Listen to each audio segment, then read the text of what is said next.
Our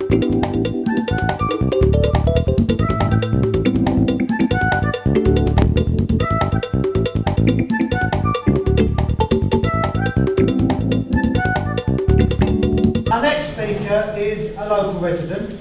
I don't embarrass her too much, but she's also, just before Christmas, was awarded an MBE for her services to the community. So perhaps she's someone who could give a few tips to one housing group about how you might serve the community better. I'd like you all to welcome Sarah Castro. I actually think it's really unfair that they're putting me on now, because there's been all those professional speakers coming up in front of me and I'm just a normal resident. So you're going to have to bear with me. I've had to make notes because I'm trying to waffle. And I can talk for Britain. I'm here tonight in the capacity as a resident, somebody who lives on this estate, to support Debbie Cordrey and also to support the campaign behind her.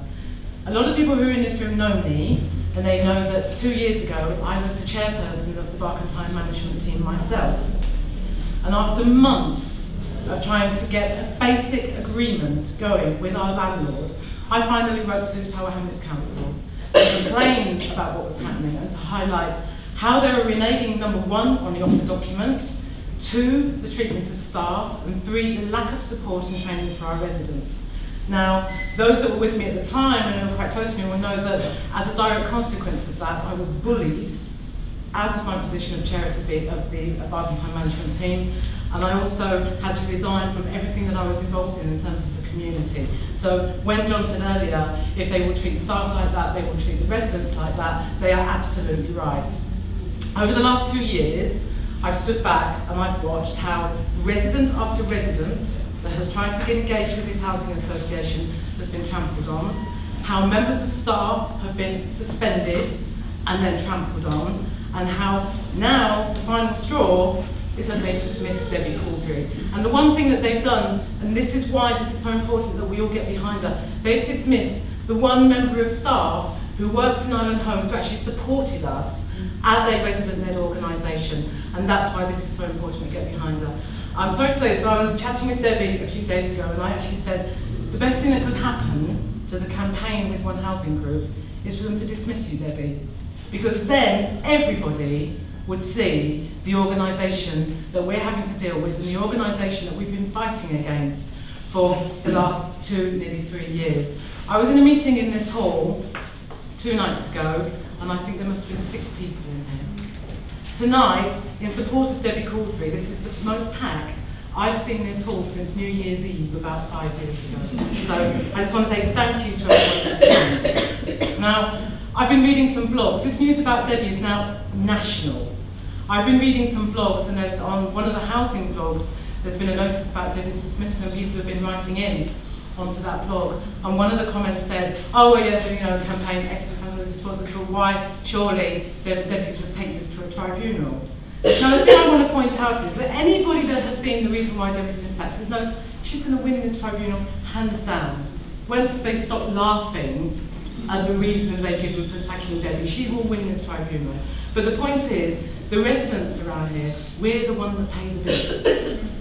We're the ones who are paying for what has become Island Homes, a gravy train for highly paid consultants, and we'll be the ones that finally pay the bill when everything is settled on behalf of Debbie. And I just think alarm bells weren't going off 2 years ago, and if they don't start now going off with what's happening with Debbie, then we are seriously in trouble. Now, I don't know about other residents, but I was quite comforted to have this letter from Mark Francis drop on my mat yesterday, and I just thought, how timely.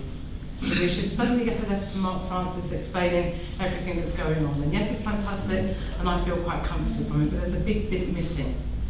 Yes, we need to have our resident majority board installed, but when that time comes, it has to be properly democratically elected from the community. What One Housing Group have done is they've systematically picked resident of resident of resident, and they've virtually set the community against each other. And what we need is our board restored, and we need it to be done in an open, honest and democratic way. We need them to stop picking on staff that speak out, because if they pick up, the consultants don't speak out. The consultants will come in and they will do their job. They're there for as long as their contract lasts, and this isn't against any of them personally, but they're consultants. and they will do the bidding of One Housing Group without asking any questions. All the staff, as far as I can work out, that have asked questions are no longer there. And that's what I believe has happened to Debbie. I believe that she's been victimised. I believe she's been victimised because she supports us. And I'm delighted to see so many of you here today supporting Debbie. Thank you.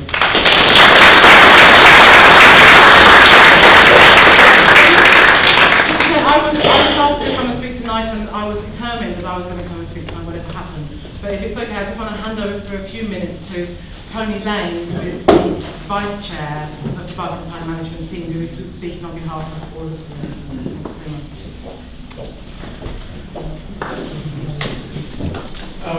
Thank you very much, Sarah. That's fantastic. Gosh, this is truly amazing to see this room so, just to actually see a sea of faces and not a sea of floor. So that's fantastic.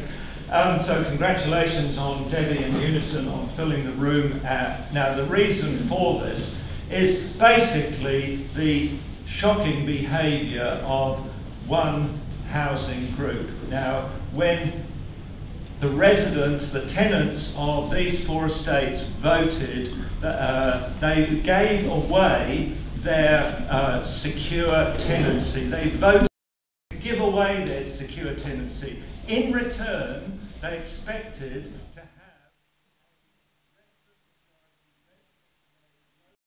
a responsive board, and each estate having its own estate management organisation that would do that. Now, this has been totally ignored and put aside by the parent.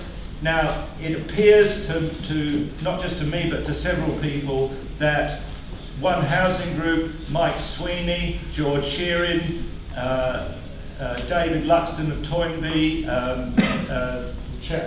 Harrell, knew about the amalgamation of Toynbee and community housing half a year before transfer. This was all in the pipeline, and this is what's happening. What's happening to Debbie is very bad, and we insist that she comes right back. But it is not just about Debbie. This is a whole big picture. This is a symptom of a destruction of a resident-led RSL. I'm really disappointed that Mr. Fitzpatrick has had to leave early, because I wanted him to be here to see this and to recognise the importance of just how badly One Housing Group as a parent has been treating Island Homes. They are culpable absolutely to the hilt for this. But it is not just them. In fact, the government, the housing corporation, the council even, are all complicit in a process that actually has allowed a fraudulent takeover of these estates. They offered something on one hand and tried to sneakily take it away. But unfortunately for them, because they're a good, strong Unison people, because the residents here have set up a group to fight against this, we are fighting against it, and we are not at all happy with the treatment. But there is a lot of doublespeak. People talk about, for example, Sarah mentioned resident-led. Now, this can be interpreted many ways, but what Sarah said, I repeat, we actually want the residents on the board to be democratically elected by each of the estates as each estate sees fit, not hand-picked sneakily at night by One Housing Group going around knocking on people's doors to see if they can get a Vichy type of person to do it their way and nudge and a wink and so on. This is not how it's supposed to be. We have to do that. So if any of you here feel motivated to insist to Mr. Fitzpatrick that he supports true majority, democratically resident-led board for Island Homes, feel free to email him, write him, go to his surgeries and harangue him. It's a shame he's not here to hear it and see it for himself, but that it comes back to that. I won't go on. That is the point that I wanted to make. Thank you.